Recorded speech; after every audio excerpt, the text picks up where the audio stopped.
Hi, it's Jessie, and today we are going to start The Magician's Nephew by C.S. Lewis. It is Book 1 of the Chronicles of Narnia. Chapter 1, The Wrong Door. This is a story about something that happened long ago, when your grandfather was a child. It is a very important story because it shows how all the comings and goings between our world and the land of Narnia first began. In those days, Mr. Sherlock Holmes was still living in Baker Street, and the Bastables were looking for treasures in Lewisham Road. In those days, if you were a boy, you had to wear a stiff Eton collar every day, and the schools were usually nastier than now. But meals were nicer, and as for sweets, I won't tell you how cheap and good they were, because it would only make your mouth water in vain. And in those days, there lived in London a girl named Polly Plummer. She lived in one of a long row of houses which were all joined together. One morning she was out in the backyard when a boy scrambled up from the garden next door and put his face over the wall. Polly was very surprised, because up until now there had never been children in that house, but only Mr. Ketterley and Miss Ketterley, a brother and sister, old bachelor and old maid, living together. So she looked up, full of curiosity. The face of a strange boy was very grubby. It could hardly have been grubbier if he had first rubbed his hands in the dirt and then had a good cry, and then dried his face with his hands. As a matter of fact, this is very nearly what he had been doing. "Hello," said Polly. "Hello," said the boy. "What's your name?" "Polly," said Polly. "What's yours?" "Diggory," said the boy. "I say, what a funny name," said Polly. "It isn't half so funny as Polly," said Diggory. "Yes, it is," said Polly. "No, it isn't," said Diggory. "At any rate, I do wash my face," said Polly, "which is what you need to do, especially after," and then she stopped. She was going to say, "after you've been blubbing," but she thought that wouldn't be polite. "All right, I have then," said Diggory in a much louder voice, like a boy who was so miserable that he didn't care, who knew he had been crying. "And so would you," he went on, "if you lived all your life in a country and had a pony and a river in the bottom of the garden, and then been brought to live in a beastly hole like this." "London isn't a hole," said Polly indignantly, but the boy was too wound up to take notice of her, and he went on. "And if your father was away in India, and you had to come and live with an aunt and an uncle who's mad, who would like that? And if the reason was that they were looking after your mother, and if your mother was ill and was going to die," then his face went the wrong sort of shape, as it does if you're trying to keep back your tears. "I didn't know. I'm sorry," said Polly humbly. And then, because she hardly knew what to say, and also to turn Diggory's mind to cheerful subjects, she asked, "Is Mr. Ketterley really mad?" "Well, either he's mad," said Diggory, "or there's some other mystery. He has a study on the top floor, and Aunt Letty said I must never go up there." "Well, that's fishy to begin with. And there's another thing. Whenever he tries to say anything to me at mealtimes, he never even tries to talk to her. She always shuts him up. She says, 'Don't worry the boy, Andrew,' or 'I'm sure Diggory doesn't want to hear about that,' or else, 'Now, Diggory, wouldn't you like to go out and play in the garden?' What sort of things does he try to say? I don't know. He never gets far enough. But there's more than that. One night, it was last night in fact, as I was going past the foot of the attic stairs on my way to bed, and I don't much care for going past them either, I'm sure I heard a yell. Perhaps he keeps a mad wife shut up there. Yes, I've thought of that. Or perhaps he's a coiner. Or he might have been a pirate, like the man at the beginning of Treasure Island, and he's always hiding for his old shipmates." "How exciting," said Polly. "I never knew your house was so interesting." "You may think it's interesting," said Diggory, "but you wouldn't like it if you had to sleep there. How would you like to lie awake listening for Uncle Andrew's step to come creeping along the passage to your room? And he has such awful eyes." That was how Polly and Diggory got to know one another. And as it was just the beginning of the summer holidays, and neither of them was going to sea that year, they met nearly every day.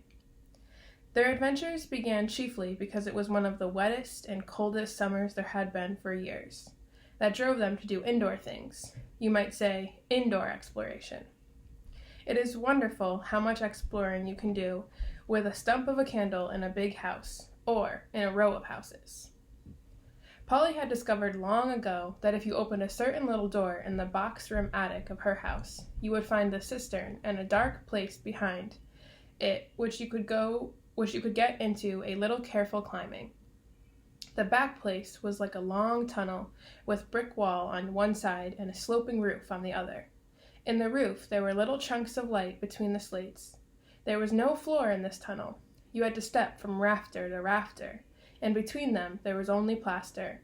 If you stepped on this, you would find yourself falling through the ceiling of the room below. Polly had used the bit of the tunnel just beside the cistern as a smuggler's cave.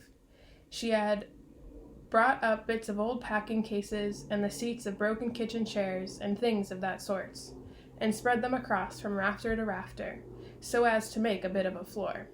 Here she kept a cash box containing various treasures, and a story she was writing, and usually a few apples. She had often drunk a quiet bottle of ginger beer in there. The old bottles made it look more like a smuggler's cave. Diggory quite liked the cave. She wouldn't let him see the story, but he was more interested in exploring. "Look here," he said. "How long does this tunnel go on for? I mean, does it stop where the house ends?" "No," said Polly. "The walls don't go out to the roof. It goes on. I don't know how far." "Then we could get the length of the whole row of houses." "So we could," said Polly. "And oh, I say!" "What?" "We could get into the other houses." "Yes, and get taken up for burglars. No thanks." "Don't be so jolly clever. I was thinking of the house beyond yours." "What about that?" "Why, it's the empty one. Daddy says it's always been empty ever since we came here." "I suppose we ought to have a look at it then," said Diggory. He was a good deal more excited than you'd have thought from the way he spoke, for of course he was thinking, just as you would have been, of all the reasons why the house might have been empty so long. So was Polly.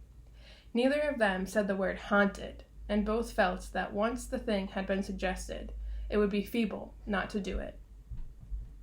"Shall we go and try it now?" said Diggory. "All right," said Polly. "Don't, if you'd rather not," said Diggory. "I'm game if you are," she said. "How are we to know when we're in the next house but one?" They decided they would have to go out into the box room and walk across it, taking steps as long as the steps from one rafter to the next. That would give them an idea of how many rafters went to a room. Then they would allow about 4 more of the passage between the 2 attics in Polly's house, and then the same number for the maid's bedroom as for the box room. That would give them the length of the house. When they had done the distance twice, they would be at the end of Diggory's house, and any door they came to after would let them into an attic of the empty house. "But I don't expect it's really empty at all," said Diggory. "What do you expect?" "I expect someone lives there in secret, only coming in and out at night with a dark lantern. We shall probably discover a gang of desperate criminals and get a reward. It's all rot to say a house would be empty all those years, unless there was some mystery."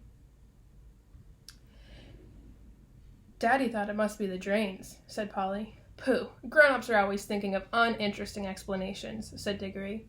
Now that they were talking by daylight in the attic, instead of by candlelight in the smuggler's cave, it seemed much less likely that the empty house would be haunted.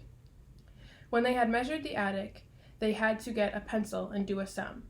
They both got different answers to it at first, and even when they agreed, I am not sure they got it right. They were in a hurry to start on the exploration. "We mustn't make a sound," said Polly, as they climbed in again behind the cistern. Because it was such an important occasion, they took a candle each. Polly had a good store of those in her cave. It was very dark and dusty and draughty, and they stepped from rafter to rafter, without a word, except when they whispered to one another, "We're opposite your attic now," or "This must be halfway through our house." And neither of them stumbled, and the candles didn't go out, and at last they came to where they could see a little door in the brick wall on their right. There was no bolt or handle on this side of it, of course, for the door had been made for getting in, not for getting out. But there was a catch, as there often is inside a cupboard door, which they felt sure they would be able to turn. "Shall I?" said Diggory. "I'm game if you are," said Polly. Just as she had said before, Both felt that it was becoming very serious, but neither would draw back. Diggory pushed around the catch with some difficulty.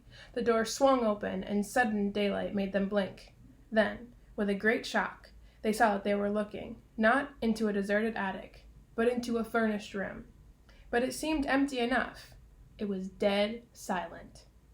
Polly's curiosity got the better of her. She blew out her candle and stepped out into the strange room, making no more noise than a mouse. It was shaped, of course, like an attic, but furnished like a sitting room. Every bit of the walls was lined with shelves, and every bit of the shelves was full of books. A fire was burning in the grate. You remember that it was a very cold, wet summer that year. And in front of the fireplace, with its back toward them, was a high-backed armchair. Between the chair and Polly, and filling most of the middle of the room, was a big table piled with all sorts of things. Printed books, and books of the sort you write in, and ink bottles, and pens, and sealing wax, and a microscope. But what she noticed first was a big red wooden tray with a number of rings on it. They were in pairs, a yellow one and a green one together, then a little space, and then another yellow one and another green one. They were no bigger than ordinary rings, and no one could help noticing them because they were so bright. They were the most beautiful, shiny little things you can imagine. If Polly had been a very little younger, she would have wanted to put one in her mouth. The room was so quiet that you noticed the ticking of the clock at once. And yet, as she now found, it was not absolutely quiet either. There was a very faint humming sound. If vacuum cleaners had been invented in those days, Polly would have thought it was the sound of a hoover being worked a long way off, several rooms away and several floors below. But it was a nicer sound than that, a more musical tone, only so faint that you could hardly hear it. "It's all right. There's no one here," said Polly over her shoulder to Diggory. She was speaking above a whisper now, and Diggory came out, blinking and looking extremely dirty, as indeed Polly was too. "This is no good," he said. "It's not an empty house at all. We'd better leave before anyone comes." "What do you think those are?" said Polly, pointing at the colored rings. "Oh, come on," said Diggory. "The sooner—" He never finished what he was going to say, for at that moment something happened. The high-backed chair in front of the fire moved suddenly, and there rose up out of it, like a pantomime demon coming out of a trapdoor, the alarming form of Uncle Andrew. They were not in an empty house at all. They were in Diggory's house, and in the forbidden study. Both children said, "Oh!" and realized their terrible mistake. They felt they had ought to have known all along that they hadn't gone nearly far enough. Uncle Andrew was tall and very thin. He had a long, clean-shaven face with a sharply pointed nose and extremely bright eyes, and a great tousled mop of gray hair. Diggory was quite speechless, for Uncle Andrew looked 1,000 times more alarming than he had ever looked before. Polly was not so frightened yet, but she soon was, for the first thing Uncle Andrew did was to walk across the door of the room, shut it, and turn the key in the lock. Then he turned round, fixed the children with his bright eyes, and smiled, showing all his teeth. "There," he said, "now my fool of a sister can't get at you." It was dreadfully unlike anything a grown-up would be expected to do. Polly's heart came into her mouth, and she and Diggory started backing toward the little door they had come in. Uncle Andrew was too quick for them. He got behind them and shut the door, too, and stood in front of it. Then he rubbed his hands together and made his knuckles crack. He had a very long, beautifully white fingers. "I am delighted to see you," he said. "2 children are just what I wanted." "Please, Mr. Ketterly," said Polly. "It's nearly my dinner time, and I've got to go home. Will you let us out, please?" "Not just yet," said Uncle Andrew. This is too good an opportunity to miss. I wanted 2 children. You see, I'm in the middle of a great experiment. I've tried it on a guinea pig, and it seemed to work. But then, a guinea pig can't tell you anything, and you can't explain to it how to come back." "Look here, Uncle Andrew," said Diggory. "It really is dinner time, and they'll be looking for us in a moment. You must let us out." "Must," said Uncle Andrew. Diggory and Polly glanced at one another. They dared not say anything, but the glances meant Isn't this dreadful? And we must humor him. If you let us go for our dinner now, said Polly, we could come back after dinner. Ah, but how do I know that you would? Said Uncle Andrew with a cunning smile. Then he seemed to change his mind. Well, well, he said, if you really must go, I suppose you must. I can't expect two youngsters like you to find it much fun talking to an old buffer like me. He sighed and went on. You have no idea how lonely I sometimes am, but no matter, go to your dinner. But I must give you a present before you go. It's not every day that I see a little girl in my dingy old study, especially, if I may say so, such a very attractive young lady as yourself. Polly began to think he might not really be mad after all. Wouldn't you like a ring, my dear? Said Uncle Andrew to Polly. Do you mean one of those yellow or green ones? Said Polly. How lovely! Not a green one, said Uncle Andrew. I'm afraid I can't give the green ones away, but I'd be delighted to give you any of the yellow ones, with my love. Come and try one on. Polly had now quite got over the fright and felt sure that the old gentleman was not mad, and there was certainly something strangely attractive about those bright rings. She moved over to the tray. Why, I declare, she said, that humming noise gets louder here. It's almost as if the rings were making it. What a funny fancy, my dear, said Uncle Andrew with a laugh. It sounded like a very natural laugh, but Diggory had seen an eager, almost a greedy, look on his face. Polly, don't be a fool, he shouted. Don't touch them! It was too late. Exactly as he spoke, Polly's hand went out to touch one of the rings, and immediately, without a flash or a noise or a warning of any sort, there was no Polly. Diggory and his uncle were alone in the room.